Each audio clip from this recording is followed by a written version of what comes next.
موجود ہیں، ہمیں امام تک پہنچنے کے لیے رستہ چاہیے۔ امام فرماتے ہیں کہ جب میں ظہور کروں گا تو میرا ہر شیعہ مجھے دیکھ کے کہے گا کہ میں نے تو آپ کو پہلے دیکھا ہوا۔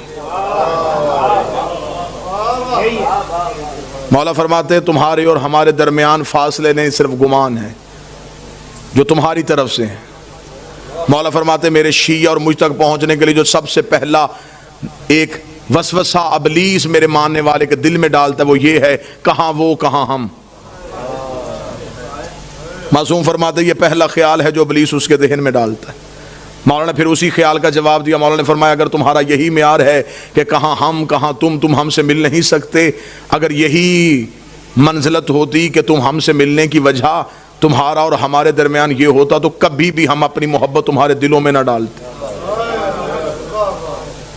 ایک شیعہ نے مولا سے توقیع میں پوچھا، اس نے کہا مولا میں ملنا چاہتا ہوں۔ مولا فرماتے ہیں ہم ملتے ہیں، تم پہچانتے نہیں ہو۔ اسے مولا کب ملتے ہیں؟ مولا فرماتے ہیں اکثر تم روتے روتے خاموش ہو جاتے ہو، تمہیں خبر ہے تمہیں وہ تسلی دینے والے ہم ہوتے ہیں، تمہیں وہ دلاسہ دینے والے ہم ہوتے ہیں۔ امام سے ملنے کا رابطہ ہموار کیجئے، امام تک جانے کا تعلق دیکھیے۔ کسی باپ کا بیٹا گھر نہ آئے تو اسے نیند نہیں آتی، اور ہمیں خبر ہے کہ ہمارا امام زمانے میں موجود ہے۔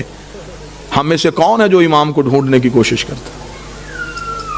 اب ایک لمحے کے لیے یہ گفتگو سنجیدہ پہلو میں آئے گی، لیکن مجھے آپ سے 4 دن سے داد بھی لے چکا ہوں، دعا بھی لے چکا ہوں۔ یہ پیغام ہے اللہم صلی علی محمد و آل محمد۔ میں نے گھر کی مجلس میں بھی یہ گزارش کی تھی کہ کہیں ہمارا یہ امام کو بلانا کہیں یہ کوفے والا خط تو نہیں؟ خطوط تو کوفیوں نے بھی لکھے تھے امام کو بلانے کے لیے۔ ہمیں امام سے صرف امام کا انتظار نہیں کرنا، امام کے رستے کو ہموار بھی کرنا۔ توجہ آپ صاحبان فرمائیں گے سرکار۔ ہمیں امام کا صرف انتظار نہیں، رستہ بھی ہموار کرنا ہے، امام سے ملاقات بھی کرنی ہے۔ امام نے تو اپنا ایڈریس بتا دیا کہ میں کب اور کہاں ہوتا ہوں۔ اب اس سے زیادہ امام کو کون شیعہ ہے جو کہے کہ مجھے اب ڈھونڈنے میں مشکل ہے؟ امام نے فرمایا ہفتہ والا دن مجھے ڈھونڈنا ہو تو مسجد کوفہ میں آنا،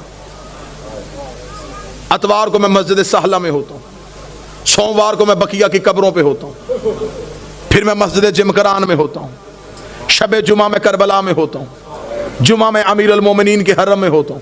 مولا فرماتے طواف کعبہ کرتے ہوئے کعبے پہ سیدھی بارش ہو رہی ہو اور مزاب رحمت سے پانی نیچے آ رہا ہو تو سمجھ لینا تمہارا امام طواف میں ہے۔ اب اس سے زیادہ آسان نشانیاں کون بتائے گا؟ امام خود بتا گیا کہ میں اس وقت میں یہاں ہوتا۔ پھر امام نے اگلی نشانی بتائی، امام نے کہا چل تو ہم سے محبت کا دعویٰ کرتا ہے نا، تجھے مجھ تک پہنچنے کی ضرورت نہیں، تو ہمیں بلا۔ اتنا امام کی موجودگی کا یقین رکھو کہ امام فرماتے ہیں کہ دسترخوان میں ایک فرد کی جگہ خالی چھوڑو۔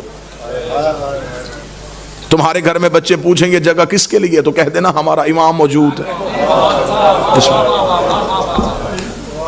عرب کی ایک مستور برقع پہن کے سوتی تھی، مستورات نے کہا کیوں برقع پہن کے سوتی ہے؟ اس نے کہا امام کا ظہور ہو گیا، برقع ڈھونڈوں گی یا امام کے لشکر میں جاؤں گی؟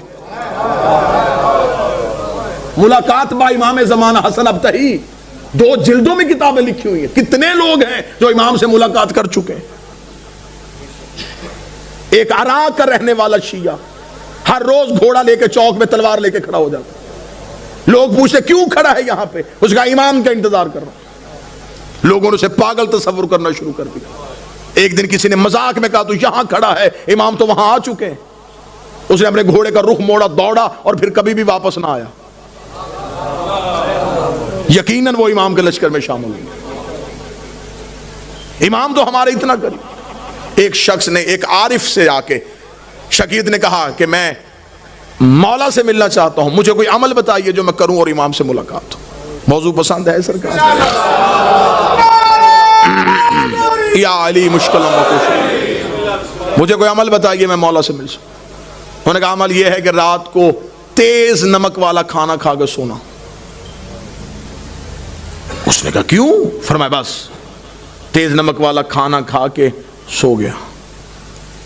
صبح آیا، میں سو گیا تھا دی رات، لیکن زیارت نہیں ہوئی. اس نے کہا خواب میں کیا دیکھتا رہا؟ اس نے کہا پانی، اس لیے کہ میرے دل میں پانی کی طلب تھی. اس نے کہا جتنی طلب تیرے دل میں پانی کی تھی اتنی امام کی کر، ملاقات ہو جائے گی. شدت پیدا کر امام سے ملنے کی، خواہش پیدا کر امام سے. ایک شخص کو خبر ہوئی کہ کربلا میں مولا امام حسین کے حرم میں جو 40 روز زیارت عاشورہ پڑھے امام اس سے مل لیتے ہیں. اور یہ آج بھی ہے، منقول ہے روایات میں کہ حرم امام حسین میں زیارت عاشورہ کا 40 روز کا عمل کیا جائے تو امام مل لیتے ہیں. وہ 40 روز زیارت عاشورہ کا عمل کرنے کے لیے چلا گیا. جیسے جیسے دن گزرتے گئے ذہن میں اعتماد ختم ہوتا رہا کہ نہیں، ملاقات نہیں ہو سکتی، میں اس قابل نہیں ہوں، میں گنہگار ہوں، وہ مجھ سے نہیں ملیں گے. بس یہ اعتماد کم ہوتا گیا. دن قریب آنے شروع ہو گئے. ذہن میں آیا گھر واپس چلا جاؤں، بچے اکیلے ہوں گے، کاروبار تباہ ہو رہا ہوگا. گھوڑے پہ بیٹھا اور حدود حرم سے نکلا. جب وہ کربلا سے نکل رہا تو گھوڑا سوار اس کے ساتھ چلا. گھوڑا سوار کی آواز آئی کہاں جا رہا ہے؟ کہنے لگا کوفہ. کس رستے سے جائے گا، خشکی کے یا فرات کے؟ کہنے لگا خشکی کے رستے. گھوڑا سوار کی آواز ہے پھر کوفہ میں ایک میرا کام کرے گا، ایک امانت ہے، وہ کوفہ میں ایک شخص کو دے دینا. کہنے لگا کیا امانت ہے؟ اس نے کہا کوفہ میں ایک ریان نامی شخص رہتا ہے، اسے یہ 40 دینار دے دینا. جب تو اس کے دروازے پہ جائے گا، دستک دے گا، صبح کا وقت ہوگا، وہ دروازہ کھولے گا، اس کے بازوؤں پہ خون کے چھینٹے ہوں گے. پریشان نہ ہونا، وہ قصاب ہے، صبح صبح جانور ذبح کرتا ہے. ذہن میں پھر نہ آیا کہ جو پہنچنے سے پہلے وجہ بتا رہا ہے.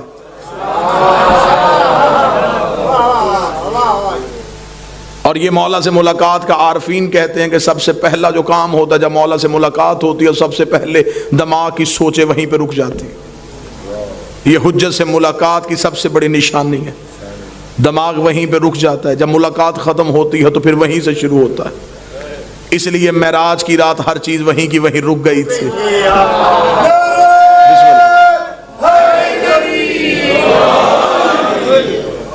اب جب گھوڑا سوار واپس پلٹا تو اس نے آواز دے کے کہا، اس نے کہا اگر وہ پوچھے یہ کس نے دیے ہیں تو اپنا نام تو بتائیے.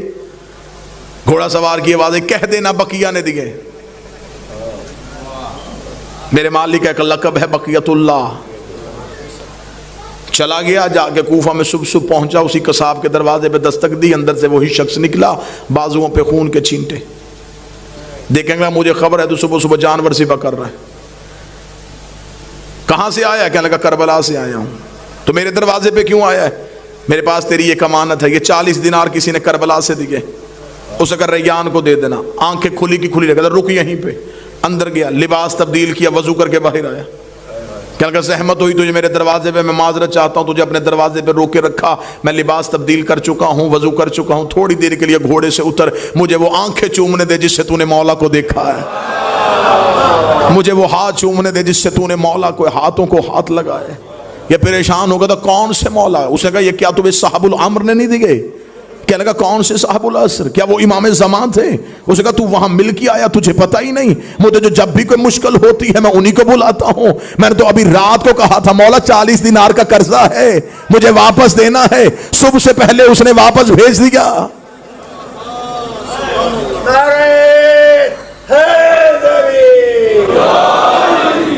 مولا فرماتے اتنا مجھ پہ یقین کرو. جب تمہارا یقین اتنا بڑھ جائے گا پھر تم اپنی مشکل کسی کو بتاؤ گے نہیں.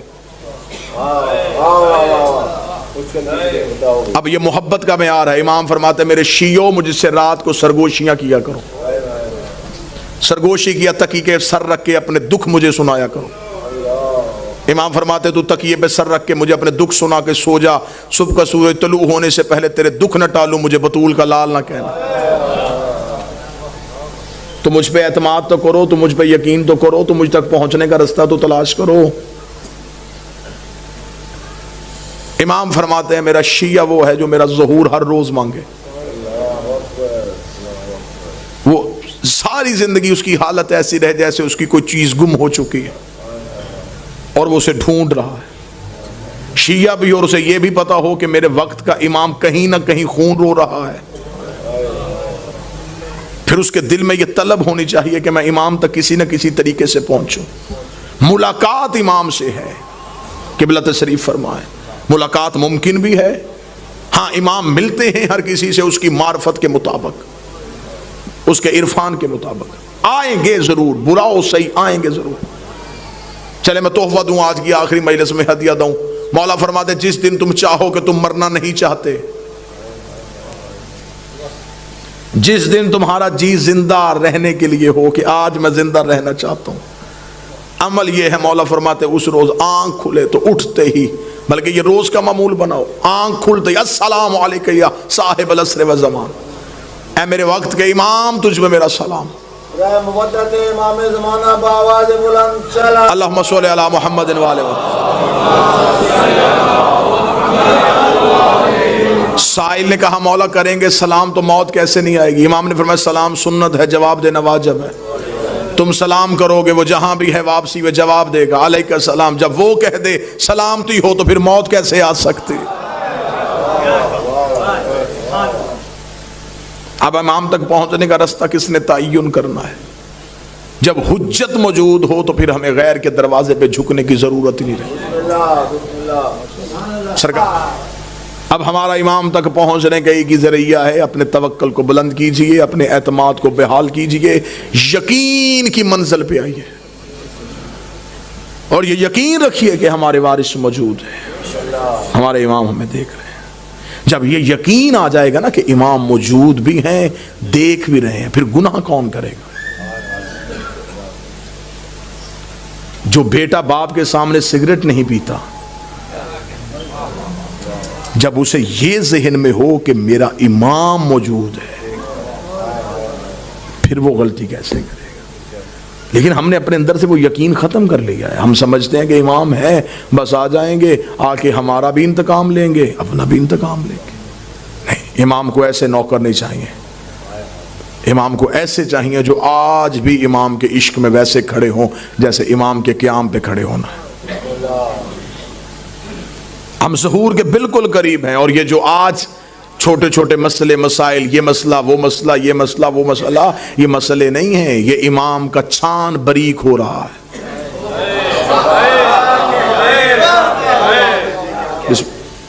جو سب سے آخر میں گریں گے وہ 72 جیسے ہوں گے. مولا نے فرمایا ہمارے ظہور کے، میرے آخری بیٹے کے ظہور کے وقت سب سے مشکل چیز ہمارے شیعوں کے لیے ہوگی اپنے عقیدے کا تحفظ کرنا. مال چوری ہونے سے بچایا جا سکتا ہے، اور عقیدہ چوری ہونے کا خطرہ اس لیے بھی زیادہ ہو جاتا ہے جب چوکیدار ہی چوروں سے مل جائیں. عقائد حقہ کا تحفظ کرنا. ہم حجت کے قریب جا رہے ہیں. مولا فرماتے جب میرے شیعوں کے روزانہ کے اعمال میرے سامنے آتے ہیں تو آپ یہ جملہ سمجھیے گا، اور اس کے بعد پھر گناہ کرتے ہوئے ایک بات ذہن میں، یہ میری روایت کو ضرور آنے دیجیے گا. امام فرماتے جب میرے شیعہ کا گناہ میرے سامنے آتا ہے تو امام فرماتے اس ایک گناہ کو دھونے کے لیے مجھے اپنے آنکھوں کے آنسو لہو والے استعمال کرنے. مولا اپنے آنسوؤں سے اس شیعہ کے اس گناہ کو دھوتے، دھو کے کہتے ہیں میرے اللہ یہ مجھ سے محبت کرتا تھا، بے خبری میں گناہ کر گیا. اس لیے مولا نے فرمایا میرے شیعوں ہمارے لیے شہرت کا باعث بننا، میری آنکھ میں آنسو کا باعث نہ بننا.